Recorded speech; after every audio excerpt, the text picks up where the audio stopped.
ಇನ್ನು ದಾವಣಗೆರೆ ವಿಷಯಕ್ಕೆ ಬರೋದಾದ್ರೆ ದಾವಣಗೆರೆ ದಕ್ಷಿಣ ಕಾಂಗ್ರೆಸ್ನಲ್ಲಿ ಫ್ಯಾಮಿಲಿ ಪಾಲಿಟಿಕ್ಸ್ ಆರಂಭವಾಗಿದೆ. ಶಾಮನೂರು ಕುಟುಂಬದಲ್ಲೇ ಟಿಕೆಟ್ ಫೈಟ್ ಶುರುವಾಗಿರುವಂಥದ್ದು. ಶಾಮನೂರು ಶಿವಶಂಕರಪ್ಪನವರ ನಿಧನದ ನಂತರ ಅವರ ಉತ್ತರಾಧಿಕಾರಿ ಯಾರಾಗಬಹುದು ಅನ್ನುವಂತಹ ಕುತೂಹಲವೂ ಮೂಡಿದೆ. ಶಾಮನೂರು ಕುಟುಂಬದಲ್ಲೇ ಇದೀಗ ಟಿಕೆಟ್ ಫೈಟ್ ಶುರುವಾಗಿರುವಂಥದ್ದು. ಮುಂದಿನ ಅವರ ಉತ್ತರಾಧಿಕಾರಿ ಯಾರಾಗಬಹುದು? ಶಿವಶಂಕರಪ್ಪನವರ ಎರಡನೇ ಪುತ್ರ ಗಣೇಶ್ಗೆ ಟಿಕೆಟ್ ಕೊಡ್ತಾರಾ ಅನ್ನುವಂತಹ ನಿರೀಕ್ಷೆ ಇದೆ. ಎಸ್ ಮಲ್ಲಿಕಾರ್ಜುನ್ ಪುತ್ರ ಸಮರ್ಥ ಅದೃಷ್ಟ ಪರೀಕ್ಷೆಗೂ ಕೂಡ ಇಳಿದಿದ್ದಾರೆ. ಶಾಮನೂರವರ ನುಡಿ ನಮನದಲ್ಲಿ ಸಮರ್ಥ ಫುಲ್ ಆಕ್ಟಿವ್ ಆಗಿದ್ರು. ಅಥವಾ ಶಾಮನೂರು ಕುಟುಂಬಕ್ಕೆ ಇರಲ್ವಾ ಕೈ ಟಿಕೆಟ್ ಅನ್ನೋದು ಕೂಡ ದಾವಣಗೆರೆ ದಕ್ಷಿಣದಲ್ಲಿ ಕಾದು ನೋಡಬೇಕಿದೆ. ಈ ಬಾರಿ ಅಲ್ಪಸಂಖ್ಯಾತರಿಗೆ ಸಿಗುತ್ತಾ ಕಾಂಗ್ರೆಸ್ ಟಿಕೆಟ್ ಅನ್ನುವಂಥದ್ದು ಇದೆ, ಮಾತು ಇದೆ.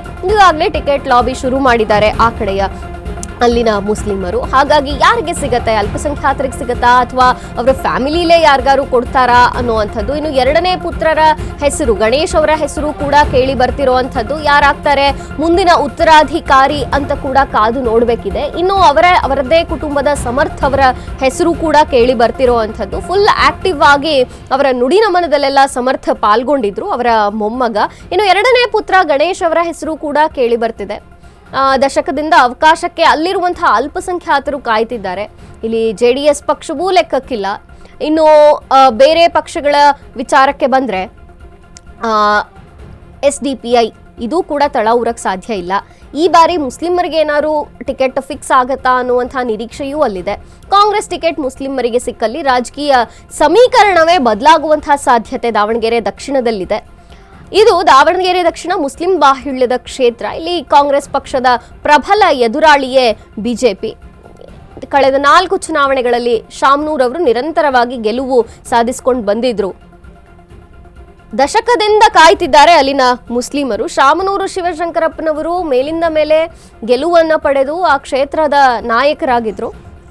ಇದೀಗ ಯಾರು ಅಲ್ಲಿನ ಮುಂದಿನ ಉತ್ತರಾಧಿಕಾರಿ ಆಗ್ತಾರೆ ಅನ್ನುವಂಥದ್ದು ಸಾಕಷ್ಟು ನಿರೀಕ್ಷೆಯನ್ನ ಮೂಡಿಸಿದೆ. ಈ ಬಗ್ಗೆ ಹೆಚ್ಚಿನ ಮಾಹಿತಿಯನ್ನ ಕೊಡ್ತಾರೆ ನಮ್ಮ ಪ್ರತಿನಿಧಿ ವಿವೇಕ್ ಅವರು. ಎಸ್ ವಿವೇಕ್, ದಾವಣಗೆರೆ ದಕ್ಷಿಣ ಕ್ಷೇತ್ರ ಈಗ ಕುತೂಹಲ ಮೂಡಿಸಿರುವಂಥದ್ದು ರಾಜ್ಯ ರಾಜಕೀಯದಲ್ಲಿ. ಯಾರು ಮುಂದಿನ ಉತ್ತರಾಧಿಕಾರಿ ಆಗಬೇಕು ಅನ್ನೋದು ಅವರದೇ ಕುಟುಂಬದವರ ಅಥವಾ ಮುಸ್ಲಿಮರಿಗೆ ಏನಾದ್ರು ಟಿಕೆಟ್ ಸಿಗಬಹುದಾ ಅಂತ ಏನಿದೆ ವಿವರಣೆ ನೀಡೋದಾದ್ರೆ ವಿವೇಕ್?